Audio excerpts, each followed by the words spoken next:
আজি আমি বহৰমপুৰ, বিনাকান্দি, হোজাই আৰু লামডিং এই চাৰিটা সমষ্টিৰ চাৰিখন বিধান পৰিষদ অসম গণ পৰিষদ দলৰ আমি আজি এই যদিও সামগ্ৰী এতিয়া বহৰমপুৰ সমষ্টিৰ অন্তৰ্গত এই স্থানত আমি একত্ৰিত হলোঁ আৰু তাত আমাৰ উপস্থিত আছিল আমাৰ মিত্ৰজোঁট তথা ভাৰতীয় জনতা পাৰ্টিৰ প্ৰাৰ্থী সাংসদীয় প্ৰাৰ্থী কামাখ্যা প্ৰসাদ তাছা ডাঙৰীয়া আৰু কলিয়াবৰ জিলা বিজেপিৰ সভাপতি বাবুল বৰা, নগাঁও জিলা অসম গণ পৰিষদৰ সভাপতি মণিমাধৱ মহন্তকে ধৰি আমাৰ আটাইখিনি বিষয়ববীয়া আৰু আমি ইয়াত অসম গণ পৰিষদৰ লগত আমাৰ প্ৰাৰ্থীগৰাকীয়ে সকলো সুন্দৰভাৱে মত বিনিময় কৰিলে আৰু আজিৰ পৰা যৌথভাৱে প্ৰতিটো সমষ্টিত এখন যুটীয়া নিৰ্বাচন পৰিচালনা সমিতিৰ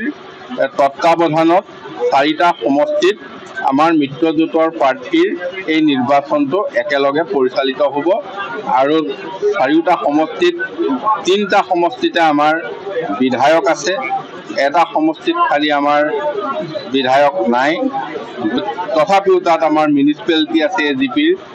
আমি আশা কৰিছোঁ এইবাৰ আমি ইয়াত আগতকৈ অধিক ভোটত আমাৰ প্ৰাৰ্থীগৰাকীক নিৰ্বাচিত কৰিব পাৰিম আৰু তাৰ আগতে কলিয়াবৰত আমাৰ যৌথ সভা হ'ল।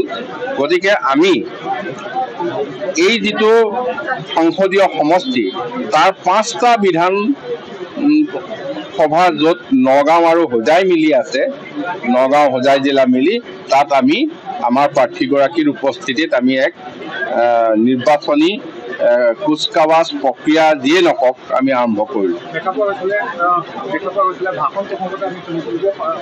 তাৰমানে চাওক, গোলাঘাট জিলাত 5টা বিধানসভা সমষ্টি আছে, নগাঁও জিলাত 2টা আছে আৰু হোজাইত 3টা আছে।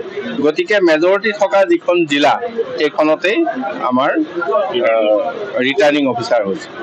আৰু এটা কথা, আজিলৈকে যিগৰাকী বিজেপি দলৰ প্ৰাৰ্থী তেখেতে বহুকেইখন মিটিঙত অংশগ্ৰহণ কৰিছে সামগ্ৰী, কিন্তু বিৰোধী যিগৰাকী ৰজনীনা কীৰ্তি আজিলৈকে ৰাইজে মুখখন দেখিবলৈ পোৱা নাই, কি ভয় খাইছে নেকি? এইবাৰ কংগ্ৰেছৰ প্ৰসংগটো ইমান নাহে, গতিকে প্ৰাৰ্থী তেখেতসকলে দিছে ঠিকে আছে, কিন্তু কংগ্ৰেছৰ এইবাৰ আৰু প্ৰাসংগিক হৈ থকা নাই। আপোনাৰ যথেষ্ট দখল আছে এই অঞ্চলসমূহত, কাৰণ আপুনি মিনিষ্টাৰো হৈ আছে, বহুত সময় বিধায়কো হৈছে। তাছা ডাঙৰীয়াক কিমান ভোটত আপুনি লিড দিয়াব বুলি আশা কৰে? চাওক, আমাৰ 10টা বিধানসভা সমষ্টিৰ এই লোকসভা সমষ্টিৰ অন্তৰ্গত 9টাত আমাৰ শাসকীয় দলৰ বিধায়ক আমি আছোঁ, মিত্ৰজোঁটৰ বিধায়ক, আৰু আমি ভাবিছোঁ এই 9টা বিধানসভা সমষ্টিততো আমি বহুত ভোটৰ লিডত থাকিমেই, তাৰ উপৰিও আমি বিনাকান্দিত এইবাৰ আমি আগবাঢ়িবলৈ যথেষ্টখিনি আমি কুচকাৱাজ কৰিম।